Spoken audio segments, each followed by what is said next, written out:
Your coffin begins to leak and the worms crawl in, the worms crawl out, the worms play pinnacle on your snout. They eat your eyes, they eat your nose, they eat the jelly between your toes. Yeah, imagine hearing that before bed. Believe it or not, that's a real lullaby. Not some edgy TikTok trends, an actual children's rhyme. It called the Hearse song. Somehow, kids thought this was more fun than Twinkle Stars. Morbid to the goblins, honestly. But what is this song really about? Where did it come from? And why were children gleefully chanting about worms eating eyeballs? All of that and more will be answered tonight. Also, enjoy this worm pick. Why, you ask? Because Lucifer said, make it more immersive and creepy, and this was the best I could do.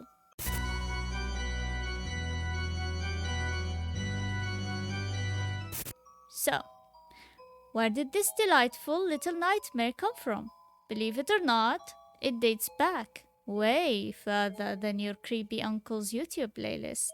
Early versions of the song show up as far back as the late 17th. In some old English folk rhymes, one of the earliest printed appearances was found in Gammer Gurton's Garland, or whatever it pronounced, a charming little book of nursery rhymes. Yes, children nursery rhymes. Imagine sitting in your room expecting a story about fairies or kittens and instead worms everywhere. The rhyme really exploded during World War One, of all things. Soldiers loved it as a moral booster? You know, sing about your inevitable doom while dodging artillery? Makes total sense. I swear humans are weird sometimes. Anyway, everyone loved it. Kids sang it at schoolyards, soldiers hum it in the trenches. Basically, anyone with a pulse and a morbid sense of humor got in on the worm action. Over time, the song mutated. More gross lines, more worms, more pinochle, which begs the question, how can worms play cards? They don't have hands, stupid humans. I'm joking, I'm joking. I love you. Please leave a like. But seriously, if you think worms playing pinochle is weird, just wait next. We're diving into the real question.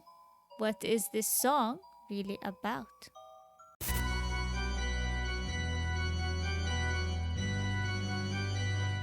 At first glance, you might think, oh, it's just gross, creepy fun. But nope, there's an actual reason why kids were taught to sing about worms eating eyeballs. First, it was a way to teach kids about mortality without turning them into total wrecks. Instead of hiding death under fluffy pillows like we do today, this song shoved it right in their little faces. And why was it important to teach kids about death back then? Well, infant and children mortality rates were high. Diseases were everywhere, and funerals were a regular part of life. Kids couldn't just be sheltered from it, they had to learn to face it, laugh at it, and somehow carry on. The hero song was basically the original dark humor life lesson. Second, it was a lesson in resilience and dark humor. If you can laugh at worms crawling in and out of coffins, you can probably survive life other unpleasant surprises. And finally, it's just good old fashioned shock entertainment. Kids loved grossing each other, soldiers loved grossing each other out. Basically, humans have always been weirdly obsessed with decomposing bodies. I mean, can't blame you. I too love aged meat. There's something about its softness flesh, the subtle tang of decay, the way it crunches just right. Delicious. So yeah, that's the meaning behind the song. Was it morbid? Absolutely. Educational? Surprisingly, yeah. But if you think humans in England were the only ones singing about worms and corpses, think again. Across the world, children have been taught to laugh at death in all sorts of delightful, gruesome ways. And that is where things get even weirder. No, now get back. Go back to your place, Satan. Anyhow, put the title on.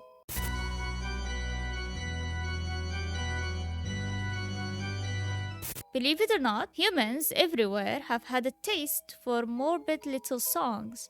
The Hearse song wasn't unique, it just happened to be the English flavor of let's gross out the kids. In France, they had rhymes about skeletons dancing in graveyards, singing songs like La Mort qui dance, and pretend I pronounced that right. And in Germany, kids sang about mischievous spirits and little corpses pop out of coffins. Even in Japan, there are eerie tales turned into children's rhymes, often featuring ghostly figures or rotting creatures lurking under the floorboard. You think you got a grim bedtime story? Somewhere out there, a Japanese child was being tucked in while his mother sang sweetly about death and which of his tiny fingers the ghost would enjoy nippling on first. So, yeah, the English version just happened to be the one that went viral.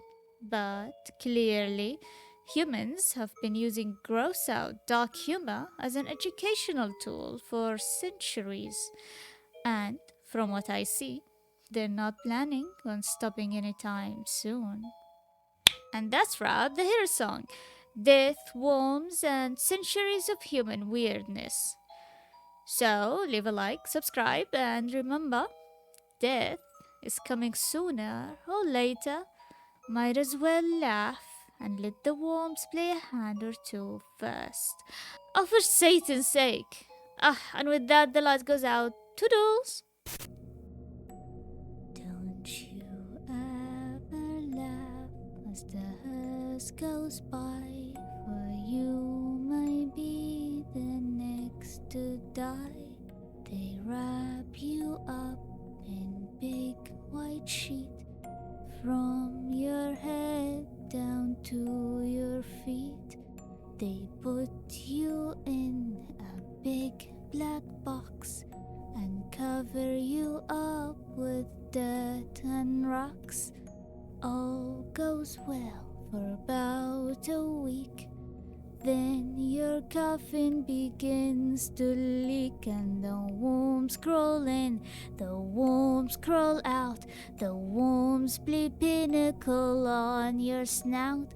They eat your eyes, they eat your nose, they eat the jelly between your toes.